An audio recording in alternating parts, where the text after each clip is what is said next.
This is a verbatim federal courtroom testimony of the Sean Diddy Combs trial as reported by Inner City Press Picture, a silent federal courtroom packed with reporters. A bally of course Samuel L. Jackson, and the legendary actor steps to the witness box. He isn't here to quote movie lines. He's here to blow the lid off two of the most influential men in black entertainment, Sean Diddy Combs, on trial for an alleged criminal enterprise of sex, trafficking and intimidation, and comedian mogul Steve Harvey, accused of enabling the culture that kept the Operation Quiet. Jackson's testimony will link Lori Harvey's controversial relationship with Diddy, fresh civil suits that now threaten Steve's empire, and a pattern of bullying that Jackson claims stretches back decades. The next 20 minutes track every seismic moment from Jackson's first sworn statement through explosive phone logs to a secret body cam video that lands like a grenade in the gallery by the gavel's full reputations, and maybe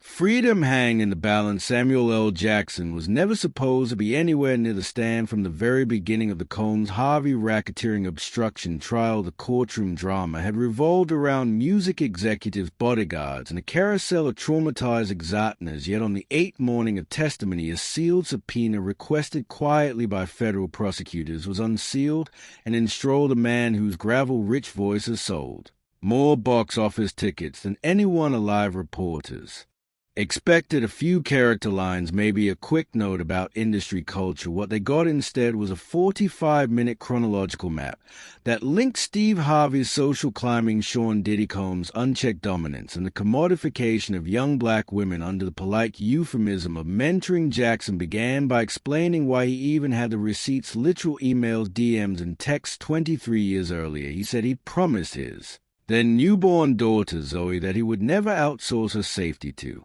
the same Hollywood pipeline that sells dreams at one end and asphyxiates souls at the other.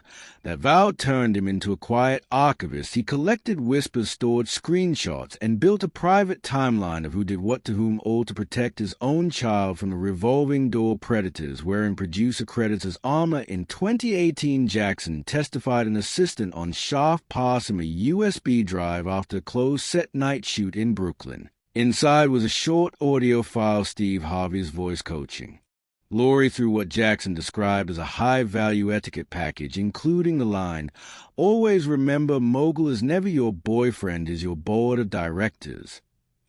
Jackson saved it, assuming it was cynical fatherly advice. A month later, another file arrived, this time from a Bad Boy Entertainment engineer's studio kitchen video clip of Diddy dictating Law's public outfits while laughing about Stevie Wonder jokes at Harvey's expense. Jackson, recognizing a pattern he'd seen destroy half a dozen protégés, began flagging the material by date and cross-referencing flight logs. He understood that if the pattern ever turned violent, the authorities would need context, not just gossips on the stand. He produced it. One exhibit showed Harvey forwarding Diddy an NDA template titled Lifestyle Partnership. Another displayed a voice memo in which Diddy calls Lori the green room retainer fee. Jackson read these lines aloud in slow baritone, describing them as receipts proving parental negligence, professional predation, and cross-coastal trafficking of power instead of people, though people were trafficked to. The gallery gasped. Even Judge Ramirez raised an eyebrow. Meanwhile, Harvey, seated behind defense counsel, stared at the table as if the grain in the wood might offer a trapdoor. Jackson's cross-examination only sharpened the blade. Defense attorney Wickham tried to suggest that Jackson was bitter about never signing with Bad Boy Films years earlier. Jackson countered with a laugh. "So I turned down that cameo because the script required me to slap a 21-year-old intern. Turns out the director just changed the scene to real life." The jury chuckled. The judge allowed it to stand when Whitcomb implied Jackson was parroting internet rumors. Samuel produced one last bombshell, an encrypted signal chat in which a senior Harvey staffer bragged, "This Lawpuff link is going to buy another decade of goodwill with a family man audience." The courtroom fell silent, and the morning recess bell sounded like a fire alarm. After lunch, prosecutors asked Jackson to walk the jury through the 8-step grooming ladder he'd referenced in pre-trial interviews. The actor obliged, flipping open a leather-bound notebook he called a red ledger, a habit he'd started back in 1993 while filming Jurassic Park. Step 1, he explained, was access via admiration. An older gatekeeper identifies her talented youngster and publicly praises him a living trophy. Step 2, co-branding turns admiration into marketable intimacy-matching outfits at event stage Walko and his Father's Day social posts. By Step 3, exclusivity parental figures become managers' phone numbers outside the circle quietly disappear. Jackson aligned these steps with Lori's timeline. First came the 2017 Harvey radio segment praising Diddy as a blueprint for black entrepreneurship. 6 weeks later, Lori's modeling schedule was mysteriously cleared so she could shadow bad boy staff in L.A. That's your Step 2. Jackson said a co-branding phase. He then displayed an email chain in which Harvey's assistant asked Vogue Arabia to pull Lori from a scheduled Dubai shoot. Family obligations. Prosecutors argued this was the exclusivity clamp, but Jackson didn't stop at 2017. He rewound to 1995 long, before Lori was even born, to show that Steve Harvey's entanglement with Diddy's ecosystem spawned from Uptown Records politics. Jackson testified that a young Steve made a back-of-tour bus deal with Uptown promoter Kirk Burroughs, free stand-up gigs in exchange for softball interviews with rising hip-hop stars. That barter system, Jackson explained, turned journalists into lobbyists and comedians into brand ambassadors. Fast forward to 2006, the year Harvey met Marjorie herself, the ex-wife of Memphis drug lord Jim Townsend. According to Jackson, Townsend's sealed plea agreement referenced an entertainment corridor used for laundering live show proceeds through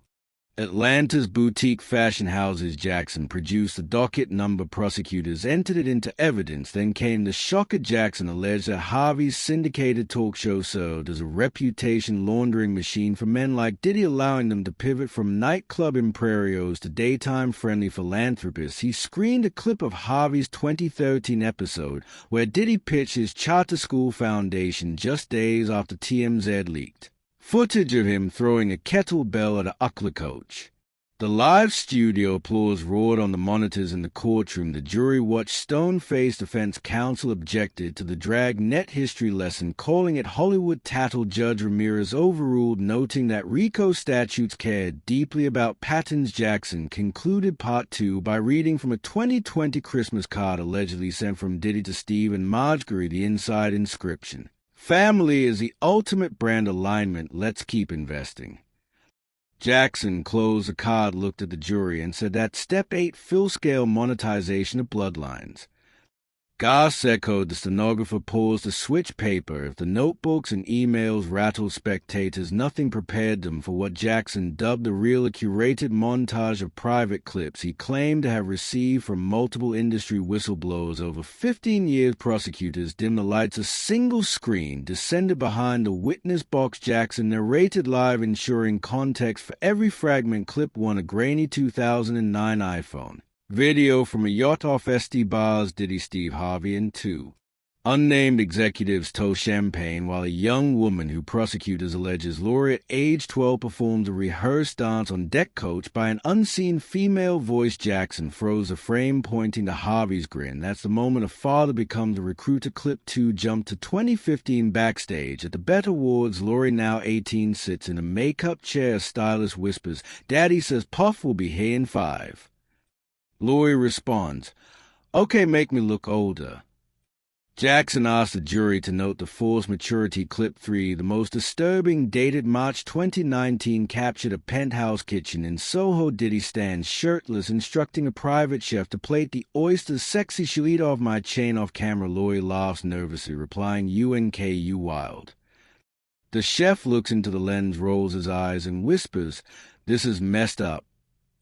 Jackson paused. "Ladies and gentlemen, that chef resigned the next morning and DM'd me after watching my UNCF speech on protecting daughters."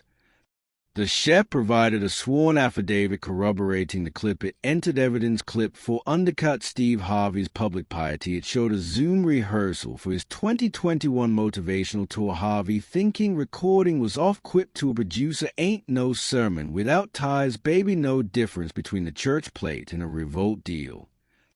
He then boasted that Diddy wired an honorarium to Lori's LLC. Jackson let the quote marinate before telling the courtroom that is a transactional backbone of grooming.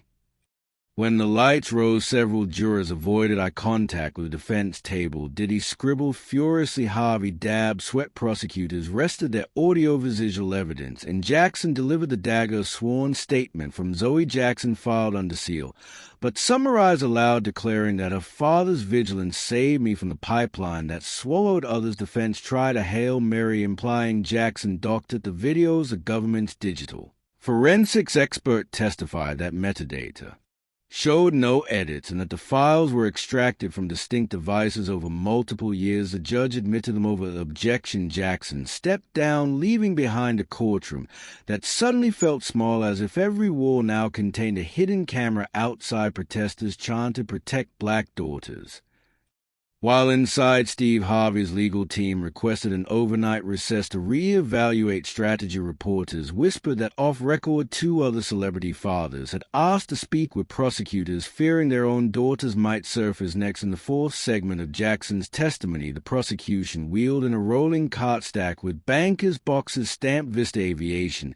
Inside were 27 flight manifests covering a span of 13 years. Samuel L. Jackson, leaning forward, horn-rimmed glasses perched on the bridge of his nose, explained how the defense's narrative of coincidental celebrity vacations crumbled once you lined every passenger list against Harvey's public schedule and Combs's tour dates. Jackson began by anchoring the jury in 2010, a summer that, according to social media law saw Steve Harvey mentoring inner-city teens in Chicago, while Diddy was purportedly abroad in ITA. Yet the Vista Aviation ledger showed a Gulfstream for departing Van NY on July 13th, bound for a private field.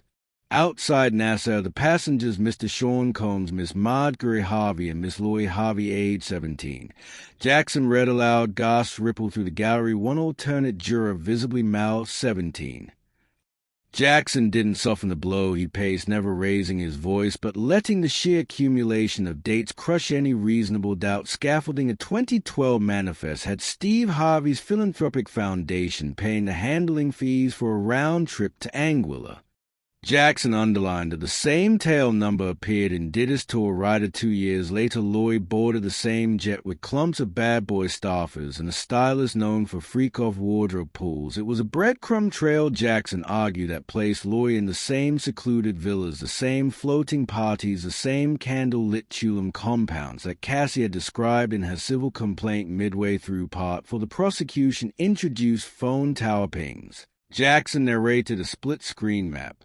On the left, Steve Harvey's syndicated radio show broadcast location in Atlanta. On the right, a cluster of calls from Harvey's personal number bouncing off Anguilla Towers. While he was supposedly on air, pre-recorded segments Jackson said flatly aired so the host could chaperone his underage daughter on Mr. Combs. Yet defense counsel objected speculation, but a judge overruled, noting the phone records were admissible. Jackson's voice never cracked. He simply closed the folder and told the jury, "The question is no longer if these trips happened. The question is what a 50-year-old mogul and a comedy icon hoped to gain by hiding them." By the time court recessed for lunch, spectators whispered that Part 4 felt less like testimony and more like an IRS forensic audit. The ledger of flights turned a celebrity friendship into an alleged trafficking pipeline, and Samuel L. Jackson emerged not as Hollywood royalty but a meticulous archivist of the truth. After lunch, the lights dimmed. The technician rolled in a 50 inches monitor, and Samuel, now seated, gripped a slim remote. He prefaced the clip with measured caution. This was captured September 3rd,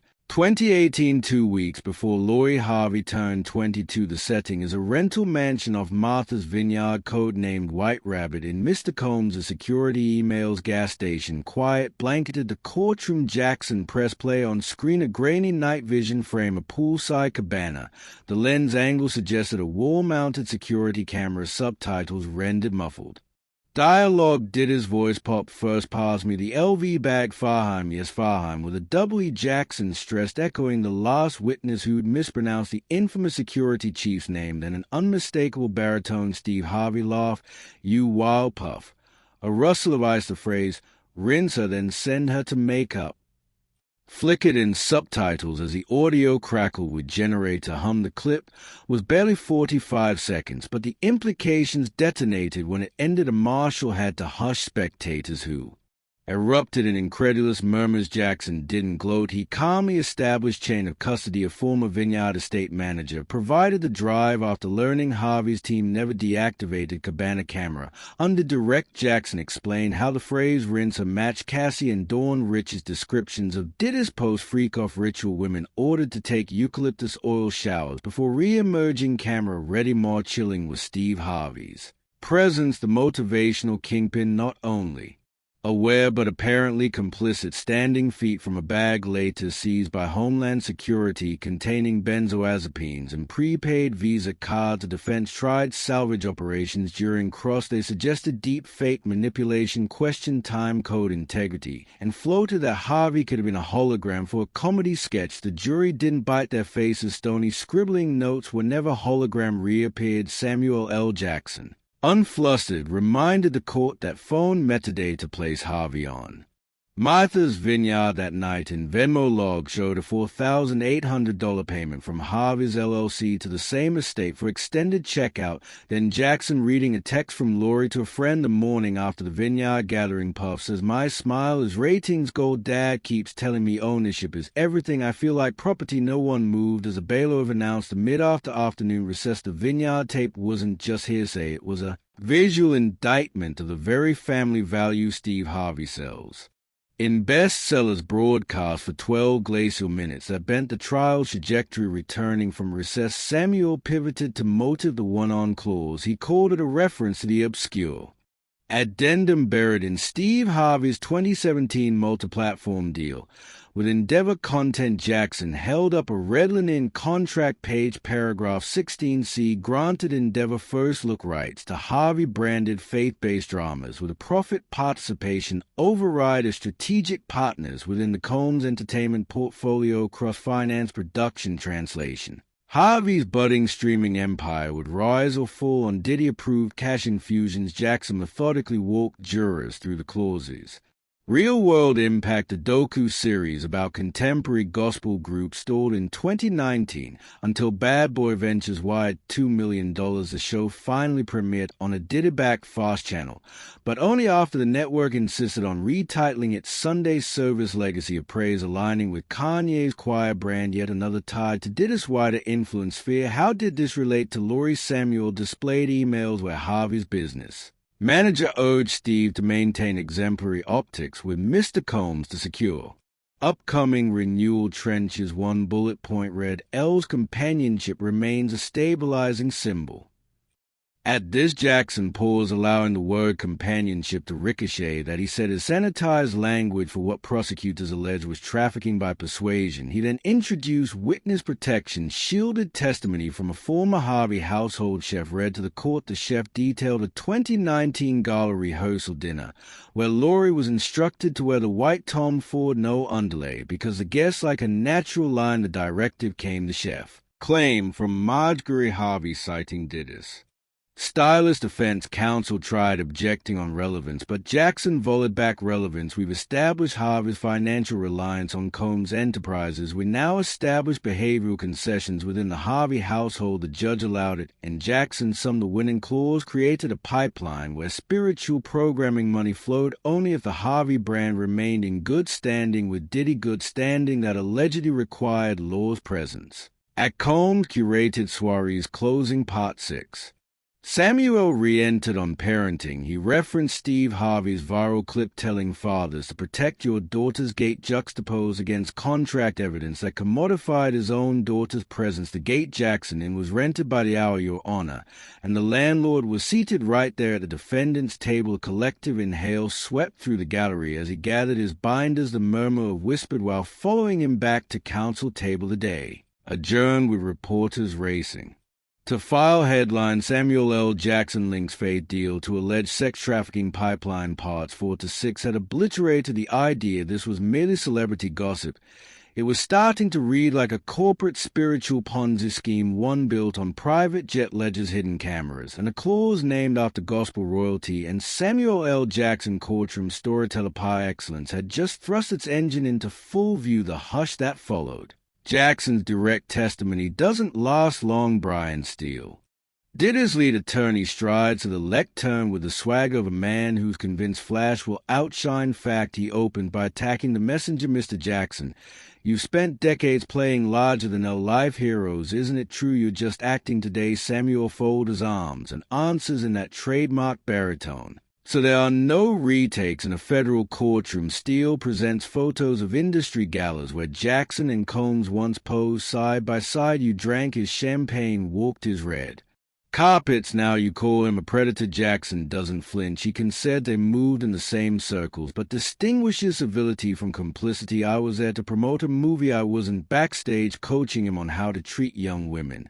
Then the cross veers towards Steve Harvey. Steele tries to paint the parenting comments as gossip, not evidence. Isn't it true, Mr. Jackson, you never met Lori Harvey in a private setting? Samuel nods. True, that's why I blamed her father, not her. Gasps ripple through the gallery. The sound is less scandalous than the candor. The defense's trump card is a purported email chain in which Harvey thanks Jackson for guidance about Hollywood families. Steele hopes to imply that Jackson weaponized private advice only after the Diddy scandal erupted, but the emails lack context, and Samuel seizes the opening exactly. I coached Steve on setting boundaries he ignored, just like your client. Judge Morales sustains most of the defense's form objections, yet allows the larger themes to stand. When Steele finishes, Jackson straightens, looks at the jury, and utters a line that hangs in the air. I'm not here because of rumors, I'm here because silence got too damn loud. Even the court reporter pauses a beat before resuming her stenotype, as though she too feels the weight of it. Assistant U.S. Attorney Ramirez calls a next exhibit a mislabeled DAT cassette pulled from an abandoned storage unit once rented by a bad boy employee. The courtroom lights dim. A hush falls over tiny speakers. A voice unmistakably Samuels asks,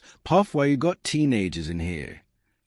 Another voice, low and muffled, but clearly Diddy's laughs. They had grown enough for what I need. There's background chatter, glasses clinking, what sounds like music abruptly silenced. When the tape cuts, Ramirez asked Jackson to confirm authenticity. He nodded, explaining the tape was recorded in 2003 at a Midtown after-hours space nicknamed Studio 23. He carried a pocket recorder after witnessing escalating excess. I thought if anything ever went sideways, proof would matter, he tells the jury, but for years I locked it away because nobody wanted to hear the ugly soundtrack behind the shiny videos. Defense leaps up, demanding exclusion. Chain of custody spoliation. Anything. Judge Morales overrules. The jury may weigh credibility. Jackson then drops a stunner. The voice of a teenage male laughing on that tape belonged to Justin Combs. That night I realized the cycle was generational, he says, and Steve Harvey was about to feed his daughter into the same machine. The prosecution uses a recording to build a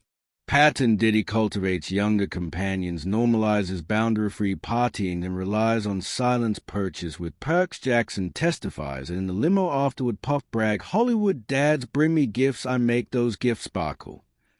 The quote jolts a gallery, especially because earlier evidence showed a Cartier bracelet sent from Diddy to Lori around that time frame.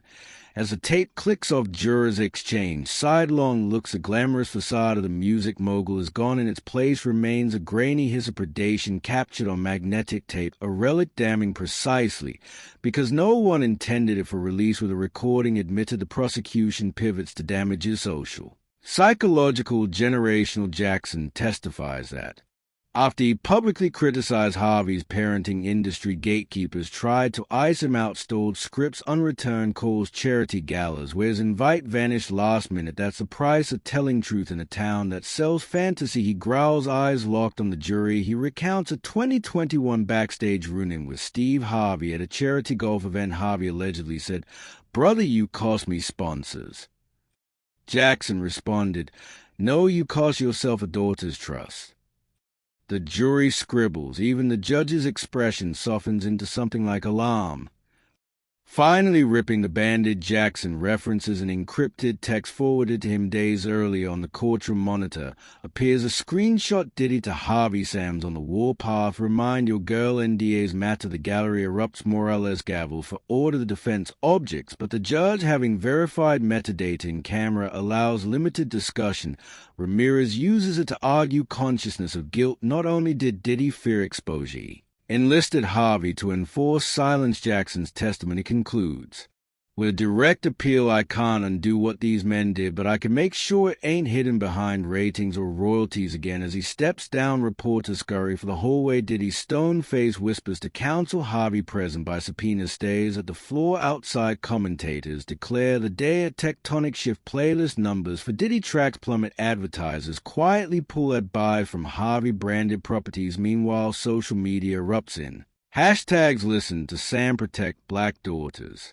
Silence is over inside the courthouse. The jury isn't sequestered, but leaves flanked by marshals, eyes wide, clutching notepads laden with quotes that will shape deliberations tomorrow. The government calls financial forensics experts to follow the money trail, yet everyone knows the real currency has already changed hands. The raw credibility of an elder statesman unafraid to torch decades-old friendships in the name of accountability, and with his last resonant declaration still echoing under the vaulted ceiling, the trial of Sean Diddy Combs inches ever closer to an outcome that could rewrite the narrative of celebrity power and parental failure for a generation.